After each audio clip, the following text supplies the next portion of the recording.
my eyes were closed, and I was just sitting, talking to God, asking Him, saying, Lord, just let me into the heavenlies. Let me into the divine place. I just want to come near where you are and just be near you. And He said, reminding me where I stand, He said, behold, I stand at the door and knock. If you hear my voice, all you have to do is open up and let me come to where you are. And then all at once I was swept up, out of the church, out of the seat, out of my body. It felt like every worry, every frustration, every weight that had been on my shoulders was lifted off. Like I had just broken through the constraints of the physical world and entered into true freedom for the first time in my life. This place was brighter than anything I had seen before. It was like standing on a star.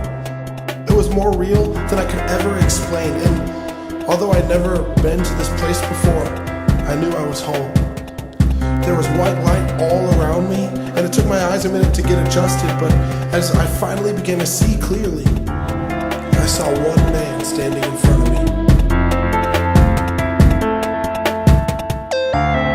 It was my Jesus, my Savior, my hero, my King, the one whose sacrifice had made it possible for me to even come to this place.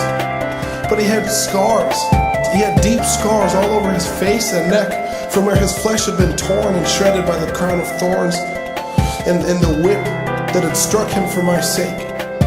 He had scars on his hands, deep wounds from where the nails had torn through him. He said, I'm so glad you're here. Finally, I've prepared a place for you. Come, let me show you. And he held out his hand for me to take hold of it and follow him. Just as my hand touched his, I gently ran my finger across the hole in his palm. And he paused. I looked up, and looking at the scars on his face and neck, I asked, did it hurt? And he turned toward me. He smiled knowingly and looked me up and down. And he looked all around at the place we were standing, seeming to just want to take it all in. And he said, sincerely, it was worth it. It was worth it. He said, it was worth it. And to this day, I just can't get over the honesty in his voice. To think that the Son of God, the prophesied Messiah, the King of Kings and the Lord of Lords would look at me and think that I was worth the death he suffered.